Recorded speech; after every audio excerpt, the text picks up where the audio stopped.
Hello, this is Mike Hautsager, the producer of the Phil Schneider CD, and I have with me today Mr. Al Bilek. I asked Mr. Al Bilek to come on and say a few words about his experience and his relationship with Phil Schneider. He knew him very well, and in fact he knew him several years prior to his death in 1996, Yes. I believe it was. So I asked him to come on and just share with us, share with you, perhaps some of the private conversations that he had with Phil, because there were many times they spent, I guess, at a conference, a hotel room together. They had a lot of conversations together. They were close personal friends all the way up toward the end. And with that, Al, thanks for being here today. Oh, thank you. Hopefully I can contribute something to what is sometimes called the mystery of Phil Schneider. I don't think his life as such was any mystery, but prior to the point when he went public, perhaps it was, because he worked for the government in one capacity or another for many years. He was both at the Skunk Works and what was called the Skunk Works in Burbank, California. He was at Edwards Air Force Base. He worked all over the country and eventually all over the world on underground bases. Told me many stories regarding those. Of course, his involvement with the Dulce wars, as they were sometimes called, against the aliens. He was one of the very few survivors, and the one which was so disastrous. All of these things, of course, I did not know about him. In fact, never heard of him until sometime in early '93, as I remember, when I was at a conference doing a lecture course in the Philadelphia Experiment in Seattle. He showed up, introduced himself, and says, "I would like to talk with you." He says, "My father, Oscar Schneider, was part of the Philadelphia Experiment." Well, of course, my ears perked up. And over a course of time, he told me some things about his father. At that point, I believe his father was still alive. It was shortly after I met him that his father died of cancer. But his father had been basically a captain in the United States Navy Medical Corps and was the chief medical officer for the Philadelphia Experiment and other things afterwards. Now, didn't his father, that's Oscar Schneider, tell him, Phil, this information just before he died? Yes. He knew that he was involved in the Philadelphia Experiment. That was an open discussion well before he died. Well before, okay. But what was not open discussion until 2 weeks prior to his death, when Oscar knew he was dying of cancer and was, I guess, irreversible at that point, he called Phil into his bedside and says, "Phil, I want you to know my real history." He says, "I've always told you I was born in the U.S. of Jewish parentage and such." He says, "That's not true." He says, "I was born in Germany many years ago. The exact date I don't recall. But during the period when Hitler was in power, it was when Oscar grew up. He was a master machinist, and I'm quoting what Phil told me. His father was a master machinist at the age of 14, which was quite an accomplishment in Germany then, and eventually enlisted in the Navy and became a captain of a U-boat. According to what I was told, Oscar Schneider had something like 68 successful kills, that is, sinking English or French shipping during the early part of World War II, because the United States was not involved until after December 7th, 41. And he was captured at some point along the line by the French. He was taken in custody. He was held there in France late 39, early 40. Sometime in that period, I'm not quite sure of the dates, but it was in that period around the early 1940. And some negotiations took place, and at some point, the Third Army of the United States was involved, when, of course, we had some troops over there. He was turned over to the American troops and brought back to the United States, and suddenly given the same rank in the United States Navy as he had had in the German Navy, that of a captain. And of course, he was a medical officer. Now, Phil asked the same question I did. If he was a U-boat captain and he comes to the United States Navy, how could he suddenly become a medical officer? Well, another statement you said, Al, I see as odd. Did he tell his son that he was Jewish? prior to the true story. He was not Jewish. So Phil thought he was Jewish. Yes. But he was really not. German. He was really German. Okay, so that was the cover. Right. He was actually born about 1905, if I remember correctly.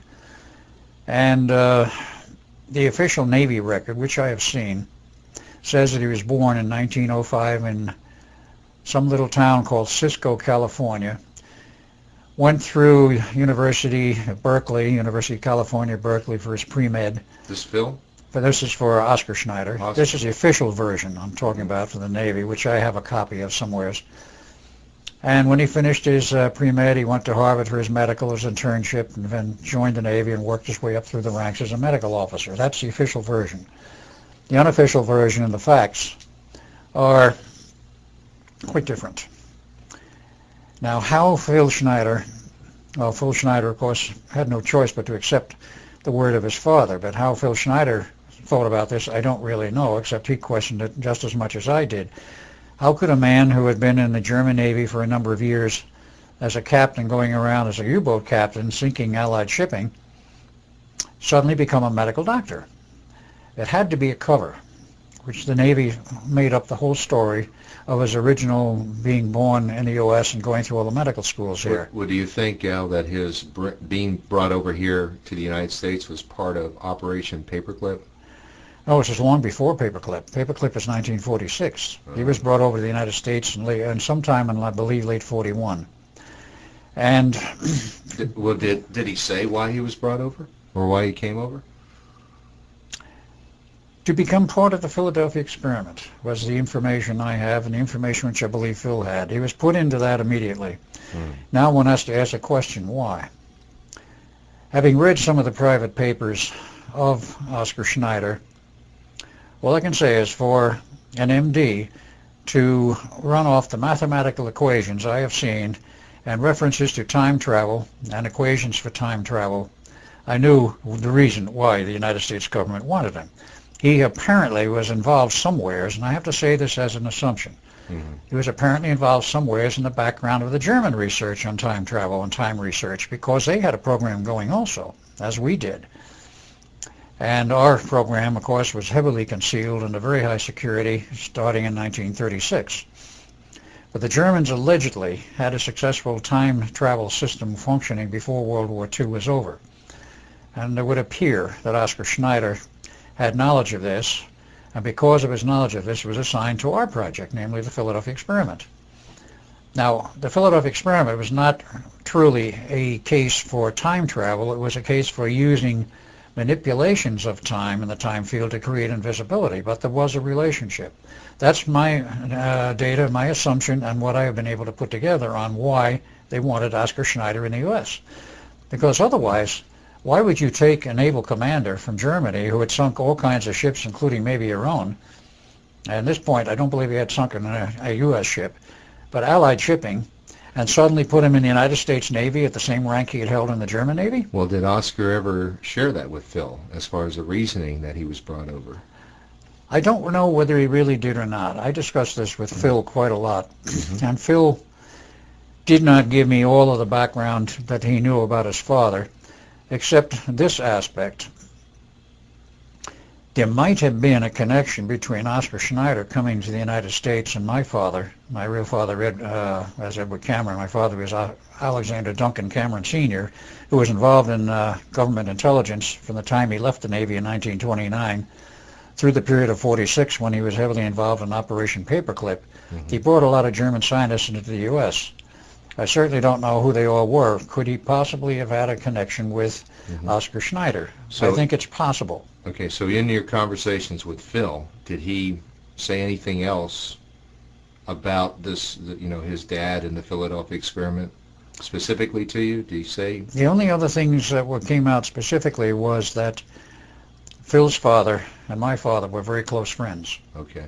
And they used to go on fishing trips together out of Sarasota, Florida. This was, of course, after the war was over. But I can make an assumption here without really knowing the facts that they might have known each other before Oscar Schneider came to the U.S. That is a possibility. Okay. So that was the link, I guess. That was the reason why Phil Schneider came to you in the first place. He came to me in the first place because he knew that I was involved in the Philadelphia experiment. He knew his father was involved And he in wanted it. to close the And he loop. wanted to tell me about it and Okay. discuss various things. So from that point, did you two become close friends? Yes, we did. Immediately? We became casual friends at first. Mhm. And as time went on, I kept talking with him. I says, Phil, with what you know about various things in the background, plus the Philadelphia experiment and what you say you had been involved with in building underground bases and traveling in the underground and building the underground tube transportation system, why aren't you out talking about this publicly? He says, you're not involved in the Navy anymore. You're not in the service. You're not working for the government. So was he retired at the time? He was retired. He actually was retired in the sense that he retired himself. He was not formally retired. He walked out on the government. He walked out on the NATO position. Mm-hmm. And the reasons for that he gave me very specifically. And in terms of the background of Phil, this might prove very interesting. Phil, in his own way, worked his way up through the ranks as a geologist and became involved with building underground bases and the tube system for the underground transportation system, and eventually graduated into a NATO position. It was all over the world, and he knew how many underground bases were built in the U.S. as well as worldwide. He used to tell me 131 in the U.S. and about 1,400 worldwide, of the type we described, which was 1 to 3 miles underground, anywhere from 1/2 to 3 cubic miles of earth were removed by nuclear detonation, and to create this huge cavern, because earth is the rock is porous, and if you choose the right earth materials, the right rock material, which he was an expert at, you had to use certain types of rock material to build the underground base, or you just forgot it. It had to be certain layered rocks, certain structures, which I am not familiar with, but he was. And you would build these underground bases. They were all over the world. They've been built by other nations also. And part of this led into his NATO operations, but the thing where he left was most interesting. He was online for, and I said 2.5, 3 years retirement for NATO, formal retirement, with his salary at that time in NATO had gone up to something like $500,000 a year. This is a salary.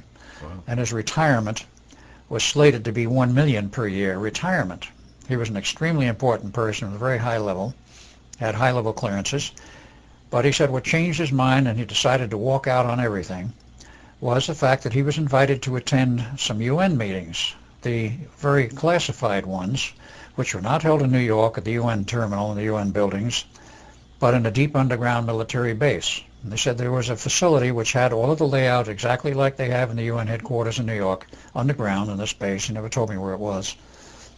But there was an extra row of chairs, or a ring table and a row of chairs above the rest, which was not extant in the usual settings for the UN, for the meetings. Everybody would go in there, including spectators were there, himself and some other people.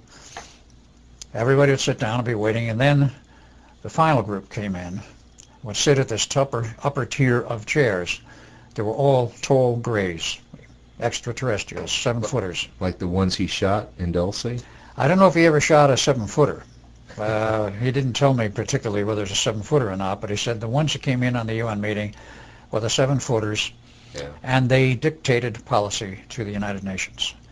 He attended not one but 2 meetings of this type, and he says after the second meeting, he says, I am working for the wrong people. Had a conference that day with some of his NATO friends in the NATO Department of Geology, I believe is what he called it. There's a whole group of about 40 of them. They all decided they wanted no more of any part of it. They walked out on retirement, salaries, everything. All 40 walked out the same day and wiped out the NATO's Department of Geology. And he retired. He went back to Portland, Oregon. He was living alone in his own apartment. I had an ex-wife and a daughter, about 8 years old, I met at that time. She's a little older than that now. And sort of ruminated within himself, talked occasionally before one group in Oregon, which was the Western Bigfoot Society. I have photos of him talking before that, and there is one article published on the net about it. He used to talk about some of the things he knew at this Bigfoot Society group, but he never went totally public. This was a private group. It was not a really public group. I kept insisting.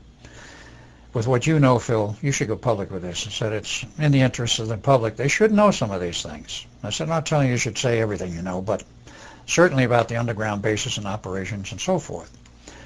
So I finally got him out on the lecture circuit after we talked about this quite a bit. The first attempt at a lecture, which was successful so far as the lecture was concerned, but in terms of videotaping, it was a failure, and that was on 7th of May, 1995, in Las Vegas, Nevada. Was that his first lecture? That was the first one public of this nature. Okay. It's not the first lecture he ever did. Yeah, because he mentions that he did like 30 or 40 lectures. He did a total that year of about 30 or 40. He made some prior to that, and again with the Bigfoot Society and the small groups in the Portland area. But this was in Las Vegas on 7th of May. The next day we were slated, the 8th of May, to talk up in the Coeur d'Alene area of Idaho. So was it 94 that he decided to go public? It was early 95. I kept twisting. It was early 95. I kept twisting his arm, and he finally decided, all right, we'll try it. Yeah. The first one that was recorded successfully was the one outside of Coeur d'Alene. I think it was Post Falls, Idaho. Mm-hmm. That was on the 8th of May. Then there was the August one in Denver at the Dean Stonier's conference, Global Sciences, and he did a workshop for about 2 hours. September, for the preparedness show in Seattle. November, another preparedness show in, not Seattle, it was elsewhere, I think Denver. And that was the last of the public series which were recorded. In between this, of course, he had many other lectures. He knew a great deal about the Kobe, Japan earthquake, which is what it was formerly called. Oh, and many others, too. Yeah, but he knew a great deal about those. He knew a great deal about the earth faults. He used to tell me about them. The earth falls? Earth faults all over the U.S. He knew all about them. Faults, yeah, the fault lines. And the Denver was relatively safe, but he said if you go west into some of these so-called secluded areas for survival, he says they've got fault lines running right through them. He says the first ridge of the Great Rocky Mountains, as an example, is loaded with fault lines.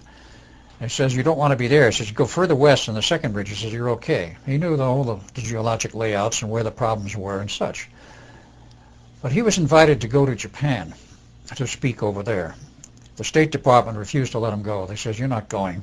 He says we know you have a passport, but you're not going to Japan. We will not allow it. Oh, because he wanted to talk about the Kobe earthquake. He wanted to talk about the Kobe earthquake and a few other things. And they wanted to find out, didn't they? And they wanted to find out the facts of what he might know. Yeah. So they arranged that. Since he's now long gone, it doesn't make any difference. He arranged it very neatly. The Japanese says, we'll pick you up out of Vancouver, BC. He says, we'll fly our own jet over. He says, you drive up. He says, you can drive across the border with no problem. Of course you can, unless there was a strict order at the border that he's not to go, which there wasn't. He could just, as a tourist, drive across the border into Canada on a driver's license. He didn't have to show a passport. So he did that. And he met them at the particular airport in Vancouver area, and they flew him over to Japan in their private jet. He was there 3 days lecturing on the Kobe earthquake and who knows what else. When you say they, who were the they? They were the top executives of major Japanese corporations. Mitsubishi is one example. I remember he mentioned Mitsubishi and some of the others. I don't remember all the names. So they must have given him quite a bit of credibility. They did give him a great deal of credibility. Was there any retribution that the Japanese enacted as a result? No, there's no retribution on the Japanese or by the Japanese. By the Japanese, yeah. I mean, because obviously what Phil's saying is that we blew off an atomic bomb that caused the earthquake, right? That's exactly correct. Now, there was a tactical nuke in the harbor, which was planted by, as he said, Navy SEALs. And it followed a long argument between the United States government and Japan over the fact that Japan was the world's leader in synthetic intelligence computer technology. And all of it centered in Kobe. Right. So, what happened with the executives? That's an unknown, to me anyway. Yeah. Kobe was leveled, and particularly the building which contained most of the research for this was leveled. And he told me that 70% of the Japanese scientists working on synthetic intelligence computer systems were living in Kobe and were working on that project there, and it was leveled. And that put them out of business, and the U.S. government probably whatever elements in the government, you can't unaccuse the whole government, it's certain sections sure, within it, sure. Probably felt satisfied. There was no repercussions that I know of, but at the same time, those executives learned what Phil had to say regarding the facts of what happened, and what may have happened after that, I have no idea. Okay, and about what day again was this? What was the date when he was actually flown to Japan? Was it 94 or 95? It was in 95, after he had gone public, and I would say it was in the fall months, but I'm not sure of the dates, okay, because Phil died, murder by suicide, if you will, on or about the 10th of February of 1996. right. It was just before he was going to go to the Global Sciences Congress in Florida, that Winter Congress. Mm-hmm. Well, let's go back before we get into his death. Right. You again, had a lot of contact with Phil. And didn't you spend... We spent a lot of time with him, going around lecturing, particularly that period when we were in Cordy Lane in the hotel there, sponsored by a woman who is now dead. She brought a lot of people in, lecturing all over. But didn't you share a hotel room with him? Yeah, shared a room with him. Did he share any other information? Yes, he did. With you besides what we are going to see on the CD, on the videotapes? He mentioned Area 51, mm-hmm. and a very interesting incident that occurred out there. He had business during the time he was working for the government to go out to Area 51 periodically and see some particular officer in the, I think he said the Air Force, I'm not positive now, rather high rank, on business related to what he was doing. And in this one particular day, he said when he went out there, he went in, and he went into the outer office, and a Marine guard there says, Mr. So-and-so is not ready to see you right now. Please have a seat in his office. Oh, and by the way, just keep your eyes straight ahead. Don't look from side to side, and when he's ready, he will call you. Of course, tell that to Phil, and he's going to have other ideas. What is it they don't want me to see? Mm-hmm. So he let his eyes wander, and he saw a window, probably one of those slanting windows, where he could see through partially. It was a dark-colored glass. He could see through partially and see that there was somebody behind that glass. Eventually, he got to talk with the person he was to meet and talk with, what his business was and so on. He took care of that, and then he asked the guy, he says, there's a smoked glass window out there on the other side of your office. What's this all about? He said, oh, that's one of our guests. I said, one of your guests? What do you mean? He says, one of the guests of the government. And what do you mean, guests of the government? He says, oh, that's one of the aliens we keep around. Aliens? Yes. What do you mean?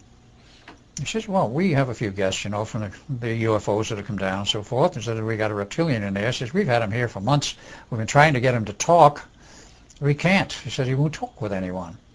So Phil looks at the officer and says, why don't you let me try? The guy looks at Phil and says, you? He says, what makes you think he'll talk with you? He says, I don't know. Why don't you give it a try? He says, well, everybody else has failed. Why not? So he was prepared for this. He said, this is a special room. It's got special atmospheric mixture for him and a temperature of 123 degrees F. You have to go in a suit, an air-conditioned suit and so forth. And you have microphones and speak and all of the appropriate. And you're saying the reptilians can't live in this atmosphere? Oh, they can. But this guy was being kept in the atmosphere which was more normal to what he was experiencing, would normally experience. They kept him in an atmosphere which was essentially the same as his home atmosphere. And where was his home? Yeah, it was not mentioned to me. Okay. So Phil went in there, and he said he was in there 20 minutes, 30 minutes. This guy, when I say guy, I assume it was a male, started coming out with a bunch of pips and squeaks and high-pitched sounds. Now, being that this creature was about 6 foot tall, one would expect a lower voice. But if you have some rare gas mixtures, such as argon, helium, whatever, it's common knowledge, of course, if you put a human in a high helium mixture, they sound funny. They sound funny. Their voice goes up in frequency because the propagation rate through the gas is a much higher rate than normal air. So was that the problem? That was apparent part of the problem. Mm-hmm. So eventually Phil did get to talk with this creature, and they exchanged some thoughts and ideas. He was trying to speak in English, but it didn't come out very well. Because of the gas in the room. Because of the gas and so forth. Perhaps he didn't know the language that well. I do not know the reasons. So but eventually talked with him. Okay, so Phil actually got them to change the gas? I don't know whether they did that or not. Okay. But in any case, Phil reported back to the officer later. He says, yeah, I got this guy to talk and such and such and such. Well, at the time when Phil admitted this to me, I asked him, I said, what did the guy tell you? What did he talk about? He says, don't feel comfortable about talking about that at this time. He never did tell me. But he got a permanent assignment for 3 months there as the official interpreter for this alien. And nobody else could talk with him, but except this guy would talk with Phil. Wow. So what information came out of that, who knows? But It's too bad. It's too bad. The government was trying to, of course, to interrogate all of these captured aliens that were still alive and find out where they're from, what they were doing here, and whatever they could get out of them. And apparently it was a fairly successful program, because I know one other person who was on the lecture circuit for some years, Dean Stonier's up in Denver, who was lecturing about the aliens and admitted openly that he spent 7 years in the Pentagon on special projects related to UFOs. I happened to wander in on his lecture was going, because he had the door open. And I looked on the podium. He had notes on the podium. This is a friend of mine. I'm not talking about Phil. I'm talking about somebody else later. And all alien text. I looked at this alien text, and I says to my friend, I didn't know you could read this stuff. He looked at me and says, what do you think I did for 7 years in the Pentagon? And I said, oh. Who is this? I don't know if I should mention his name. I know who he is and all that, but he's now out of the circuit. But was he a speaker? He was the speaker. He was the speaker. Well, then it'd be public information. Basically, yeah. He was the nephew of a famous admiral who went to the South Pole back in 1947. Admiral Byrd. This was Admiral Byrd's nephew. His name at the moment escapes me, but it can be traced. Okay. But in any case, I found that curious because here was more evidence of alien language text. There has been a great deal of communication with aliens by certain elements of our government, the secret government. Right. And Phil was involved with this for some 3 months. Did Phil know who this quote-unquote secret government is? Did he know the people? Because he talks about his security clearance. Yes. I forget the name of it, something 3, that he had this very high-level security clearance. Yeah, this got into an interesting point of contention later, not with Phil between Phil and myself. It was a peculiar clearance, and it was related to one of the gemstones. They had a gemstone level of clearance. There were several levels of gemstones and several numbers, and he had one of these clearances, plus some other level which came out of the Pentagon. And many years after this, after Phil was dead and gone, I was on the one and only time on the program as a talk. The host was the former director of the FBI in Los Angeles, who had me on his talk show, and we got talking about Phil and his level of clearance. Was that Gunderson? Gunderson, Ted Gunderson, correct. And I mentioned the level of clearance, and one of Ted's friends calls in and talks on the show, introduces himself and says, I am I don't know if he said former NSA employee or still was NSA, but he says, quote, there's no such level of clearance. I got into quite an argument with this guy, and finally, I was cut off the air, quite literally, just chopped off. I talked with Phil much later, years later, about this. Why was I cut off the air at that time? He says, I had nothing to do with it. I says, well, who did? He says, I had orders from the program head that runs the program for the station that I was to be cut off of the air. The program's going to cut off the air. Who, Ted said that? Yes, he said that person to me. Wow. So here you were on the air, you're describing Phil's level of security clearance right. by name. Right. And Ted Gunderson, who was the host, told you later he had to cut you off the air. Right. He says it was not my doing. He says I had orders to cut you off. That's so it's very interesting because... Well, he's the one actually who's involved in that lawsuit with Art Bell right now. Ted Gunderson? Yeah. I didn't know that Ted Gunderson was involved in a lawsuit with him. Yeah, he's the one. I know we're sort of veering off a little bit, but that's... I know somebody else was in a lawsuit with Art Bell for 2 years, and finally that broke off, and that's the guy who was the founder of reverse speech, so-called. David Oates. David Oates. No, just to let all of you guys know, it was there was this on the radio, this insinuation on Gunderson's program that Art Bell was a child molester. A pedophile. Pedophile, right. I remember those charges, but I never That knew was who, on his radio program. I never knew who made those charges. I did not know that Ted Gunderson had made them. Well, in reality, he didn't. He did not. He did not make those. But somehow Art Bell thought he did, or was told that there's he a did. mystery behind all Yes, that. there is some mystery involved in Yeah. this whole thing. Yeah. It became quite a problem with Art Bell. He went off the air twice because of it. He's Yeah. now back on, but Back on. it was basically because of family problems involving his son. Well, it's. I just watched his tape, so it's an interesting story. Yeah. But let's get back to Phil Schneider. Right. And the reason why people are listening to this is they want to get the rest of the story. Yes. So what else did he share with you? He mentioned the fact that he had been in Europe and in Russia, and though he claims he never rode on these underground railroad systems, he helped build them.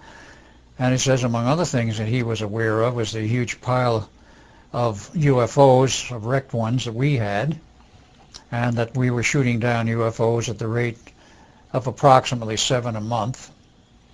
And Did he see these piles of UFOs? yes, he did personally. And where were they?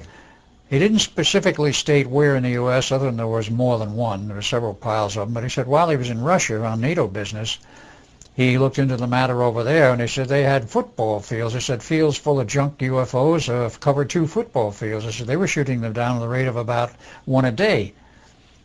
And I said, well, what about the occupants? He says, I don't know what happened to any of the occupants. But he said the orders have been out for quite some time. This would mean prior to 95.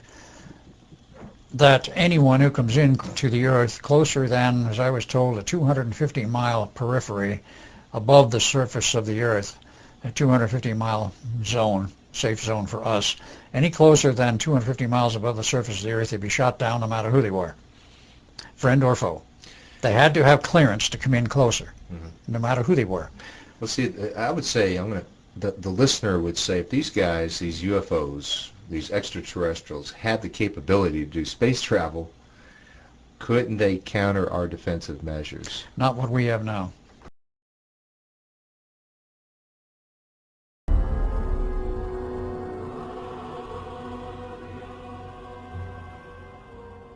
A few years ago there was an astounding book published.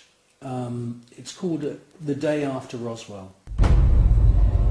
And it's written by a gentleman called Philip Corso, who's now dead.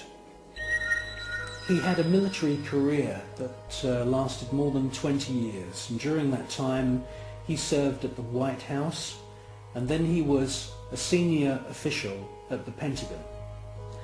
And in this book, which is an astounding book, he clearly says that there is a war going on in space.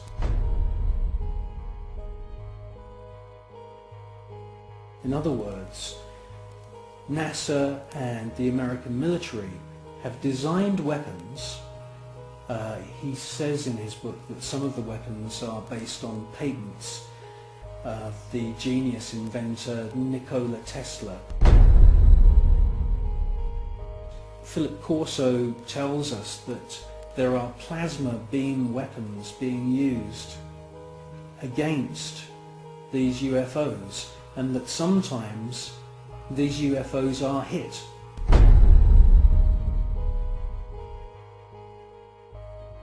A special team then travel out to wherever it is in the world and collect the wreckage.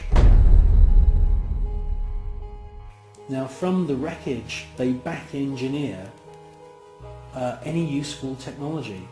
In his book he clearly states that microchips, semiconductors, fiber optics, lasers, many other new metal alloys have all been back engineered from wreckage which they've collected from UFOs which have been shot down by the American government. Now, we have particle beam weapon systems a la Tesla, but of course vastly beyond what even Tesla dreamed of in terms of power. They now are so powerful that much of the research was done at Montauk Point in conjunction with the Montauk Project. But quite aside from that, we have them all over the planet now. There's some 36 major high-powered ones from what I understand. And the power level is now to the point with one of the newer ones, which is a twin beam, particle beam, which is transmitted as a scalar transmission system. And if you know anything about scalar theory, which maybe some of your listeners will, if you cross two scalar beams so they cross each other, you manifest a strict electromagnetic beam with all of its manifestations at that crossover point. So what they do is they aim two of these particle beams in the scalar mode out into space wherever they want to. And when they want it to, let's say, produce a physical manifestation such as converging on a UFO and blowing it out of the sky, they will focus it that way. Now, it will take a bit of power to do this. The power now is up into the terawatts region. It has gone from megawatts to gigawatts. It's now up to terawatts. And the last piece of information I had on this was that we have been using the moons of Jupiter for a shooting gallery for practice with the particle beam, the newest one from Earth. The tunnel for these have to be optically aligned, laser aligned, and so forth. 300 miles long? Deep, you mean? No, 300 miles long for the system, well under the Earth, in the middle of the U.S. somewheres. And, of course, now how they reflect the energy out and how they focus it, I do not know. But you think that's what they're using to get that these? Is what they're using to bore a hole or blow a hole through one of the moons of Jupiter, 25 miles in diameter from Earth. I think that will take care of any UFO that's out there, including in the Jupiter orbit. Well, of course, you know, half the people listening to this are going to believe you, and the other half will not. I'm sorry I cannot give my sources of information on that, but I do have some rather good sources. Yeah.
I believe that what we're seeing with the footage from Space Shuttle mission STS-48, that we are seeing several intelligently controlled extraterrestrial craft.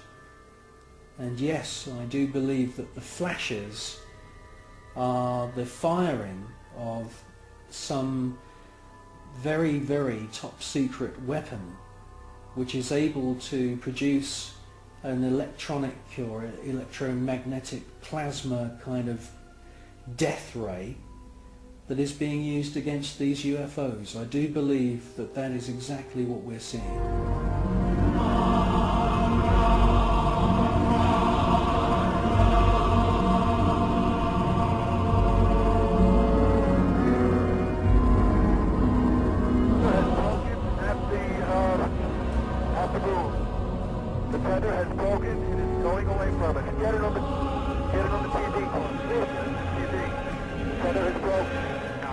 Space Shuttle mission STS-75, the tether incident. A lot has been said about this incident. Personally, I feel that most of the objects that you see are actual individual parts of the tether, just floating around in space, and that they're out of focus. It's a fascinating piece of footage, and I wouldn't be surprised if there weren't, quite a few UFOs coming into the scene to check out our technology, just the same as they've done many times before. The crew can see the tether and see the satellite. It's beautiful.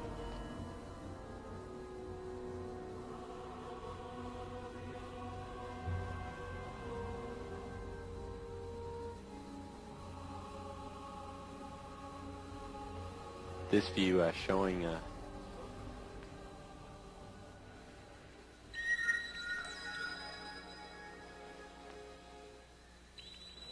the satellite. Again, just moving into sunrise. 81 nautical miles now from Columbia. Okay. What else did Phil tell you that was interesting in those private moments? Well, he showed me, of course, his scars, which are obvious. They're on the video. They're on the video. Right. There's nothing unusual about that. But he told me about one of his encounters in the underground when we were doing a bore for preparation to build an underground base. He said the typical procedure was they bored a large diameter hole, large enough to run a captain's chair down through. It was about 6 feet or so in diameter. And it could be earth boring, it could be laser, it could be whatever. But they bore this hole down, he says, anywhere from 1 to 3 miles. The goal typically was between 1 and 3 miles, no less than 1 mile. But his job was, when they had it down to the depth they wanted, he would go down on the captain's chair, literally physically down in the borehole, and examine the rock structure at the bottom to see if it was a kind of rock structure that would be possible to use to create by blasting their underground base. He says more than once it happened that as they were boring, they hit an open area, an underground cavern system. And he was dropped down the first one of these, where it happened that way. He was told, get on the chair and go down and find out what's down there. Well, I took lighting with him. He said he didn't know what to expect. Is this the Dulce Wars you're going to talk about? No, this is before the Dulce Wars. So there was another one. This has nothing to do with Dulce Wars. Ah. This is in his standard procedures of building the underground bases. Wouldn't it get hot? I mean, I can imagine if you're being lowered down 3 No, this miles. is another great misconception. I've done a lot of spelunking in my life, and this is one of the strange things they tell you. In all of the natural caves and natural cavern systems, they are the same temperature the world over, averaging around 52 degrees Fahrenheit, night or day, summer or winter. They vary maybe plus or minus 2 degrees from that. But they hold right around 52, and regardless of the depth, they're still 52 degrees. Now you say, well, what about volcanoes? They have a special structure, and apparently the volcanoes, of course they're hot. You got molten rock. But there's no truly accurate theory to explain why you have volcanoes with all this molten lava, which is assumed to come from the center of the earth. It does not. Why we have volcanoes is still something of an unexplained mystery, and even Phil couldn't come up with an answer on that one. But he went down on this one case on the chair. So this was before the Dulce Wars. This is before the Dulce Wars. Good. You go down to the chair and go down to the left, get out of the chair. He's wandering around in a very dim cavern system, very foul air. Apparently sort of breathable, but very foul air. And with his lighting, he looked around there, and he thought he saw a shadow or something moving. He wandered around one of the corners of this cavern system, was face to face with an alien. He said he looked at it looked at him. If I remember correctly, he described it as a reptilian. But he says it went for something on his chest. It had some kind of a plaque or thing on his chest. Now, he describes this story on the But he said he pulled out his 9mm Ruger that he had in his pocket. He wasn't supposed to have in his suit, but he had a hunch to take the gun with him that day, and he did, and he shot this thing dead before it got him. He said this happened more than once. Well, I thought this was the Dulce Wars you're talking about, because he said that 60 or so soldiers actually got killed in that exchange. In the exchange in the Dulce Wars and the Dulce Tunnel, but this was a totally separate phenomena. See, when he was talking about exploring, this is when I'm saying private conversations. Okay. He was exploring these caverns when they hit them. When he went back up finally and told them what happened, he said he got the impression that they knew all about it. And he says eventually he learned the government knew where these underground caverns were and that they were inhabited. So how is that experience different from what the Dulce Wars were? The Dulce Wars was going into a base they already knew, already had. It was originally a government base. It was turned over to the aliens, and they took it over completely and eventually kicked out the scientists, wanted to run it entirely on their own. The government wanted it back, and this was in New Mexico, of course, and from my understanding of the history of it, it was originally built as a storage depot for nuclear waste. Mm-hmm. But the governor of New Mexico at that time says, you're not dumping that nuclear waste here in an underground facility in New Mexico. You're not going to use it for that, even though it's already been built for that purpose. Eventually, it was adopted for the, I guess what one would say, the underground labs and experimentation, which took place at Dulce. The aliens were invited in. They more or less took it over and then eventually totally took it over. But the attempt to get it back from the aliens, some 66 people went in fully armed, or they thought fully armed, and only 4 or 5 total came out. Phil was one of those that came out alive, all injured, had to be carried out by Marines they brought in just to carry them out, and even the Marines were hit. And he recovered slowly. He had severe burn marks. He had a hole in his chest and other burns. So that's a different experience. Totally separate from what than the one he talks about with the alien who shot him single in the chest. one-on-one where he shot them. Dulce was not one-on-one. This was a known number of aliens at the other end of the tunnel, right. Costing 66 people, including most military, heavily armed, or they assumed they were adequately armed, right. And literally took all of the military out. They had weapon systems we did not have at that time. Yeah. Now, did he ever say he was physically on board a UFO or ET craft? I do not recall that he ever mentioned that, no. Okay. Was there anything else that was bizarre that he shared with you? Yes, he did. If you get into the period after he left the government, he remained, as he said, quiet for about 2 years, 2.5 years, didn't talk publicly. He took his oaths of secrecy seriously and wouldn't discuss any of what he had done.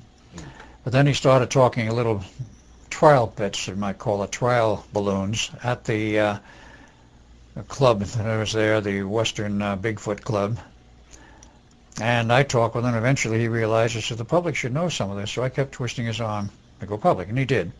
During this whole period, he was visited periodically by various people from his old group and from the government, from intelligence. Hey, we don't like what you're doing. You shouldn't be taking this public. We'll forgive you everything if you just come back and work for us. And he told you that? Yes. Mm-hmm. And he said this went on repeatedly. He says finally, after his trip to Japan, and when he came back, he said some fairly high-level intelligence people came to visit him as an apartment in Oregon, in the Portland area. Mm-hmm. And discussed with him that,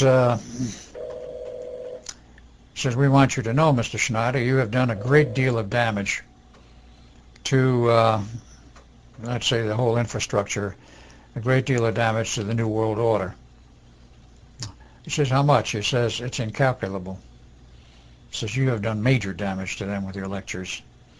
But have they really? Has he really?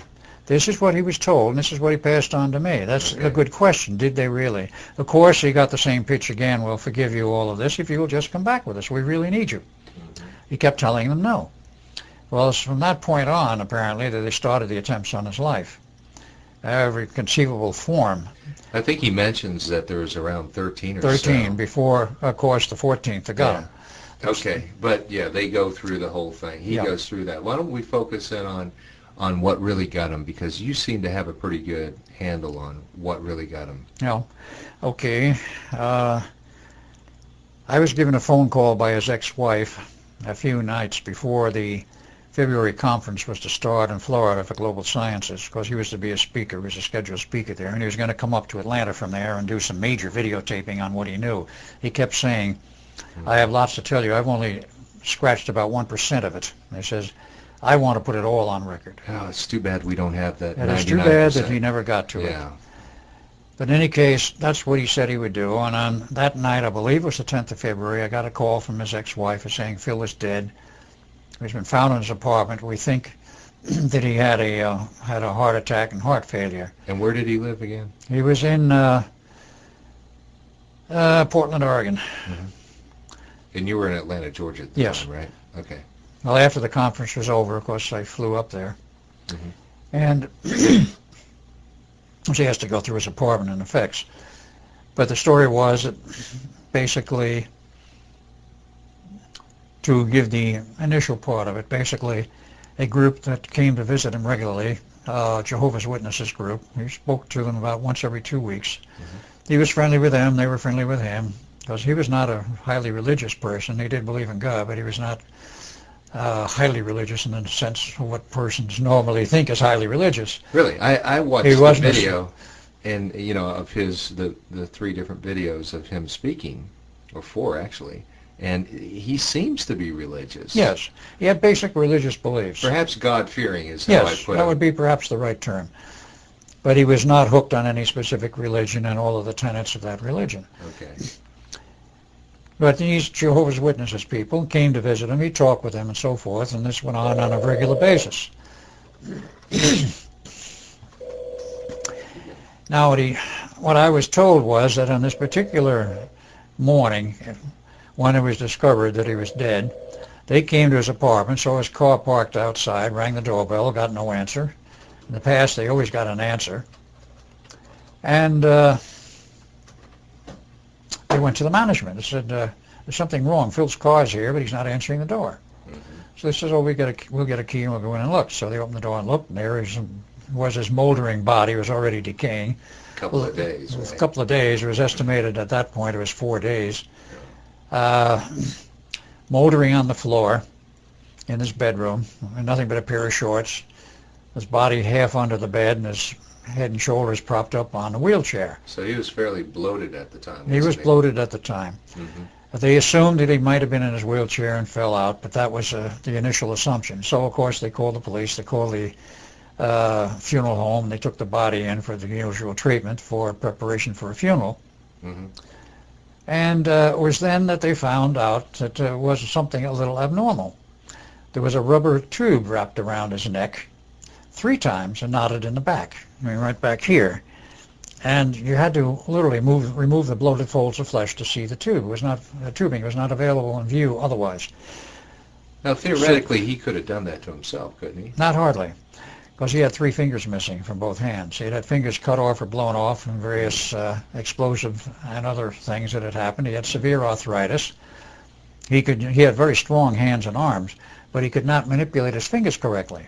So he did not have the ability to tie that rubber hose and knot it. Yeah, he could have wrapped something around his neck and held it this way, but who is going to commit suicide by holding a rubber tube this way? As soon as you relax, the tube lets loose and you breathe again. It was knotted. And, of course, the autopsy performed not by the county coroner, but by a local medic brought in by the police department of Portland. I've read the autopsy. Went through the whole list, and I noticed 2 things. 1, they never did a blood test. 2, they never did a urine test. 3, when they went through the descriptions of the various body parts, when they came to the penis, they said nothing unusual or abnormal. Well, that was the red flag right there.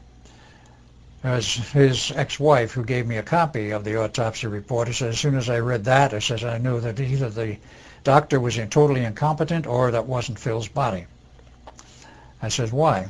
Because I didn't know at this point what she was referring to and what my friend in Seattle, Washington, he spent a lot of time with, because he was preparing to buy property up in Washington State to carry on with his research, revive his defunct UFO magazine, and so forth, but he had severe, obvious stitching in his penis. He had had a severe infection years before. His wife told me the story. Mm-hmm. And which they had to literally cut it open from one end to the other in order to clean out the infection and then sew it up. And none of that was present. According to the autopsy, none of that was present. But the thing was, everybody had seen the stitches that ever saw him naked, either in a shower or otherwise. Now, I'd seen him naked once, but I didn't take a close look. And it just didn't happen to show, that's all. Yeah. He was not in a position where it would. So I'd never noticed it. But So did his wife actually think that was not the body of Phil Schneider? she raised a serious question that possibly it was not Phil Schneider. But now It probably was, though. she never was allowed to see the body. Really? She is questioned, is this Phil Schneider? She wanted to see the body. They would not allow her to see the body. Why? No reason was ever given. Just know you can't see it. You can't see it, period. Now, other friends of his in the Bigfoot Club and his brother. Did anybody see the body? Oh, yes, his brother did. And other people who knew him well, and they all His said... brother saw the body, but his wife couldn't. Yes. That's interesting, isn't it? That's very interesting, yeah. And they all said, other than his wife, that yes, that was the body of Phil Schneider. So, being it was declared suicide, even though it was obviously not, the coroner said it was suicide. That is, the doctor appointed as coroner. And that was the official version. Now, did you fly up there for his funeral? No, I was not there for his funeral. I came up a little after it. And I met some of the people in the club. I met his ex-wife for the first time, and I was asked to come up literally to go through his personal effects in the apartment. So I did, and a friend from Seattle, I'll use the first name, Mark, and I noticed something rather strange. He had a 4-drawer filing cabinet, a standard office variety. It was totally empty except for perhaps 2 inches of papers in the middle of one of the drawers, in which I looked at it. It was nothing but the receipts and filing papers for a business which he attempted to run as a consulting engineer of some kind some years prior. So who cleaned his file cabinets out? That's a very good question. Who cleaned out the filing cabinet? What about his brother or wife? Did they go through it before? No. His wife said absolutely not. She didn't go through anything. His brother said nothing about going through anything. So how did you get access to his Because apartment? His wife asked me to, because I was known to her. He had discussed me many times with his wife. His wife had a strange view of Phil, in that she considered him as somewhat overly paranoid. And when he was under extreme stress for many of the various things he was involved with, including some of these, as the way she put it, supposed car accidents, of which there were quite a number. These were the attempts on his life. Attempts on his life. She said he'd go into a strange mode of withdrawal and invent these stories. She did not believe half of what he had to tell her. Now, that I'm stating it as I know it and as she stated it to me. But it was obvious that he was dead, and she took me to the apartment and wanted me to go through everything that was there. Now, one other thing I went through was his photo album, because I was interested in seeing the photos, which he said there were many photos in the album of his father and my father together on fishing trips. Gone. Pictures of him as a kid. Gone. So everything was gone, basically. Everything was gone except the pictures of his father and wife. As a normal human being. As normal human beings at an older age. And wasn't there a lot of money missing? Yes. He had sold just approximately 3 months prior to his demise his gem collection. He had quite a collection of gems, valuable gems, as well as a rock collection. The rock collection was still in the apartment. He told me on the phone that he had sold his gem collection for some $90,000, which was a lot of money. And I know what he wanted the money for. He was going up first to Idaho, and I went with him on 1 or 2 trips, looking for property to buy to move up there and start up some kind of a survival thing and do his own research. He went up to Seattle to meet my friend Mark up there, and he and Mark went all over Washington State, and the rumors were that he had bought property up in Washington State someplace, but that never turned up. There was no deeds, no title, nothing could be found anywheres in any of the searches of the state records that he had bought any property. But the money was missing, some $90,000. So whether he did buy property or not, we do not know to this day, and whether the money was just absconded, we assume probably it was, but we don't know. Now there's some other interesting aspects as to what disappeared. He was known to have a safety deposit box. It was common knowledge among his friends. He mentioned it to me many times. He mentioned what he had in him, among other things. That was a collection of gold bars. And I said, gold bars? He said, where'd you get them? He says, from my father.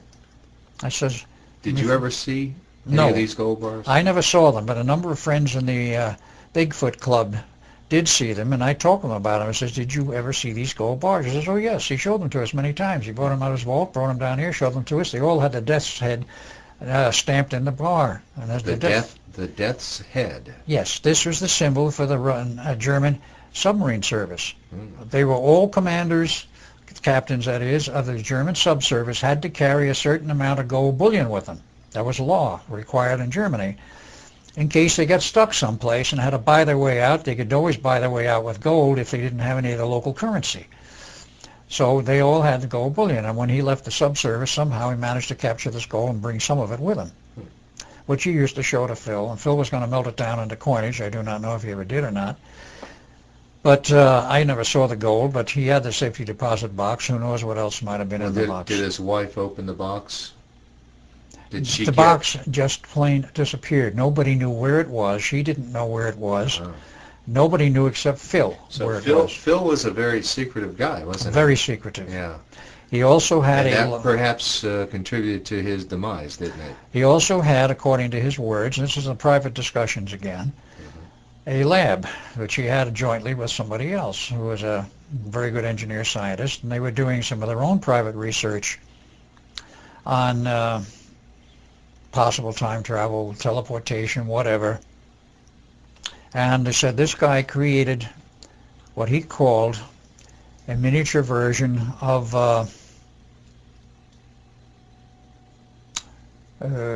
what is a TV program that shows this rotating wheel and the 2001 film of water, not 2001. No, the I'll think of it in a moment. He built what was apparently a miniature version of this Stargate. Yeah. And I said, you had one functioning? He said, yes. I says, how did it work? He says, I don't know. The other guy knew most of the technology on that. But I says, well, so you had it operating. Was it big? No. He said it was on a tabletop. He says maybe 3 feet in diameter. And what'd you do with it? Well, he says, I thought I'd be brave and I'd try and put my arm through it and see if my arm was all right and where it went. He says, I put my arm through it and I nearly got sucked into it. He says, I was able to hold back.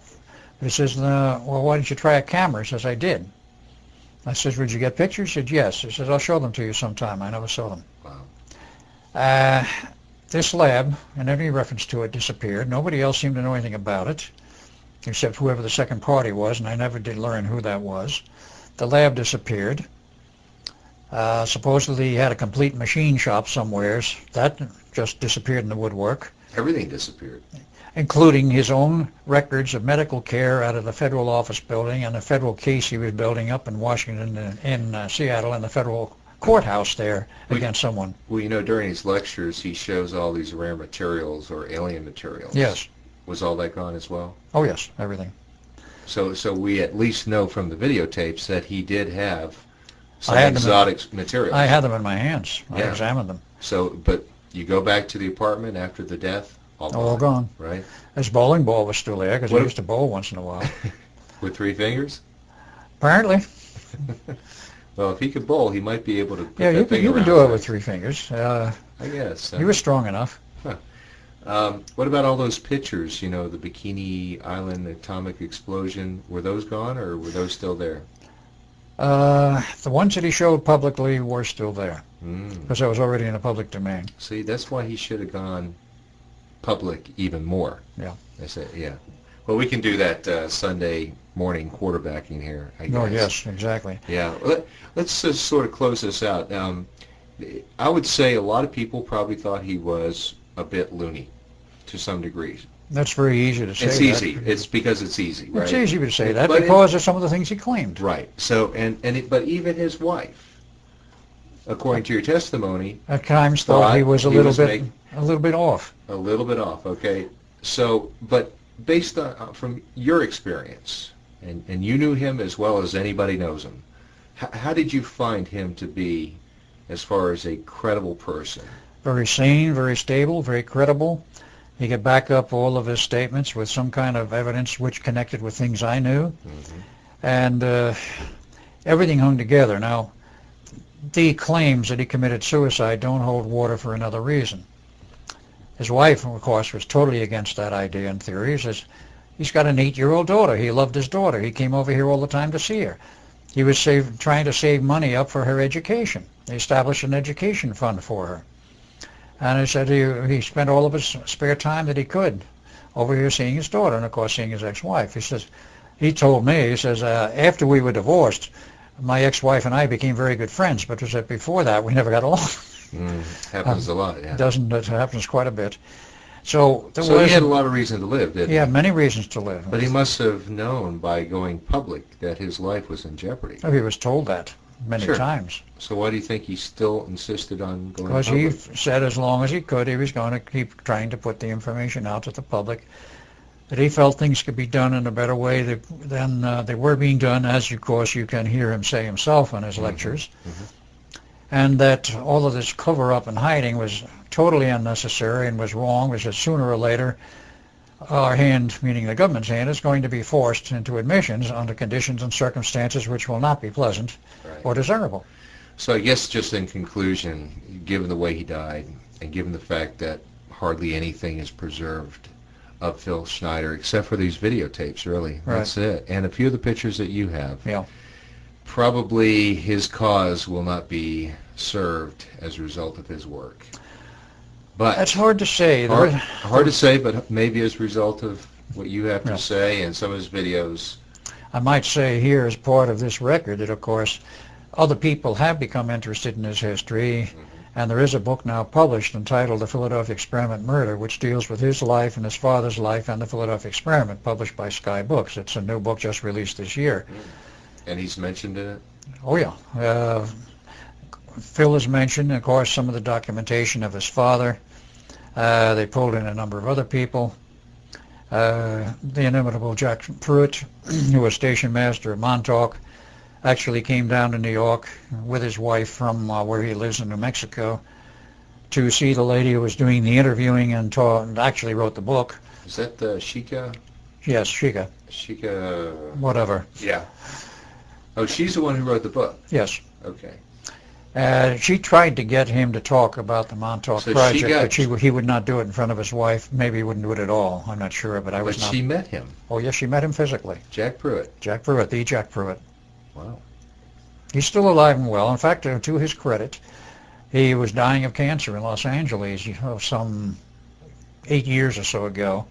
I knew about this through his son, Glenn Pruitt, from New York, whom I know, and he was in visiting with Glenn and other family members. But Glenn knew the history to some extent, but he didn't believe it. He says, "You're trying to tell me that my father was the head of the Montauk project?" And I said, "Yes." And Preston said, "Yes." He says, "Well, if I showed you a picture of him, would you identify him if that's the man?" And I said, "Of course, bring us the picture." So Glenn did. I took one look and says, "Yeah, that's Jack Pruitt, the same guy as the station master." I said, "A little fuller in face in that picture than when I remember him," as I remember him. Preston took one look and says, "Yeah, that was him." Okay. That's interesting. All right. Well, Al, thank you for your time.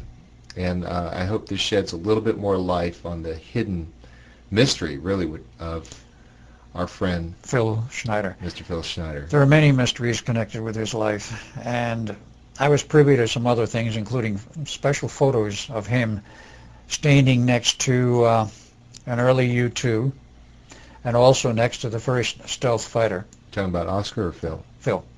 Phil worked in the Skunk Works, and he was there at the time with the construction of the